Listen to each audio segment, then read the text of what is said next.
But first, let's address the big news that is breaking. Roman Abramovich releasing this statement. I've always taken decisions with the club's best interests at heart in the current situation. I've therefore taken the decision to sell the club. The sale of the club will not be fast-tracked, but will follow due process. I will not be asking for any loans to be repaid. This has never been about business nor money for me, but about pure passion for the game and club. All net proceeds from the sale will be donated. The foundation will be for the benefit of all victims of war in Ukraine. For more on this, let's welcome in Gab Marcotti to the show. Gab, how big a surprise is this? It's pretty remarkable when you think that, like, Chelsea have been unofficially for sale for a long time. They've always denied it, but equally they engaged a company called Rain in New York City to go and deal with prospective buyers. And the valuation was always thought to be, somewhere in the $3 billion range, possibly a little bit higher. Now he comes out with a statement like this, and he talks about net proceeds, doesn't want loans to be repaid. You could read that different ways. I mean, presumably the $1.5 billion that he's put in which the club owns them, presumably that'll be, I would presume, I could be mistaken here, that'll be repaid out of the funds that whoever pays for the club ends up paying him. So at least he gets his money back. But when he talks about net proceeds going to the victims of the war in Ukraine, it does feel like he's ready to walk away. Who's going to take it? Who's going to pay that money, Gab? Well, it's interesting. So far, two names have come out. One is this Swiss billionaire who came right public with it in an interview with a Swiss newspaper. The only thing with him is the man's 86 years old, and he said, I'd need 6 or 7, well, he is a billionaire, I'd need 6 or 7 partners to go in on it. The other one is an American investor, Todd Boehly, who I believe has got interest in U.S. teams. Those are the two names that have been floating around. I would assume there will be other people to come forward. The interesting thing is, are we going to see a consortium of owners, in other words, 4 or 5 rich people putting their money together, or are we going to see, one person coming, stumping up what would be, I would think at a minimum, a valuation of $2 billion at a very minimum, somebody coming up and stumping up that money on their own. He's talked about, wanting to see bids by Friday. We'll see. If it's not Friday, if it's Monday or Tuesday, it doesn't make much of a difference. If once you put a club up for sale, you'll take the bids when you get them. Abramovich, Craig, of course, has been synonymous with Chelsea for so long. Kind of end of that chapter, it seems.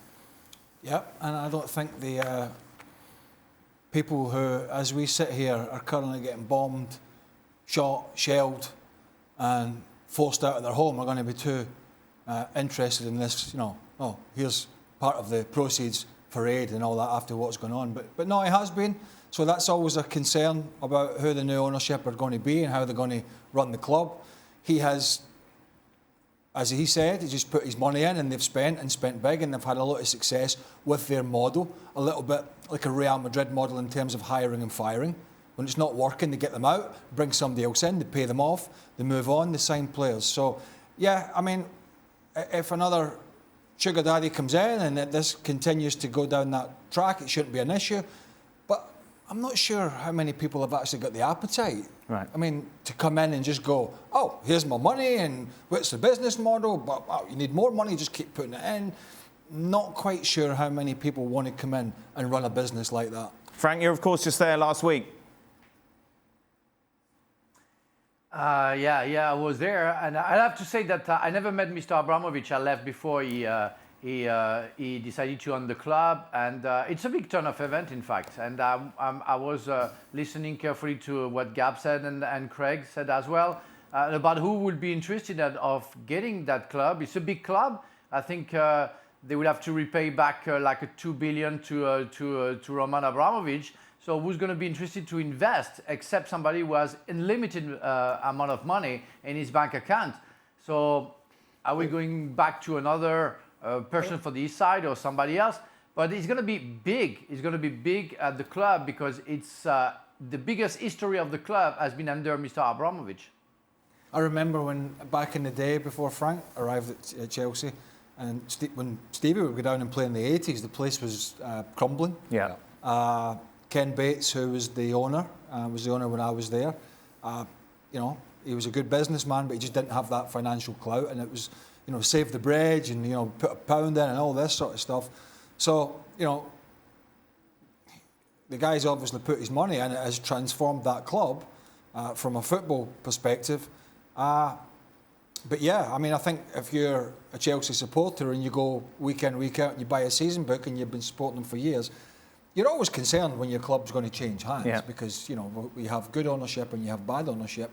And a fan only sees good ownership generally as people who put money in. Final thought from you, Gab? No, I just want to say on the back of what Frank said, and again, Abramovich isn't entirely clear when he talks about loans not needing to be repaid. I'm going to go on a limb here and say that I'm pretty sure he's not just going to write off $1.5 billion, which would be, you know, something like 15% of his net worth.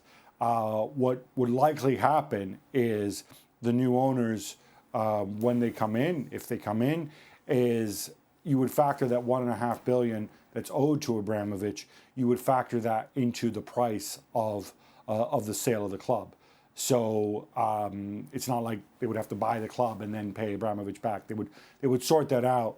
At least that's normally what happens when clubs have hefty amounts of debt and ownership changes. So there would still potentially be room for further investment. Well, thank you very much for watching ESPN on YouTube. For more sports highlights and analysis, be sure to download the ESPN app. And for live streaming, premium content, and let's not forget as well, ESPN FC 7 days a week. Subscribe to ESPN+.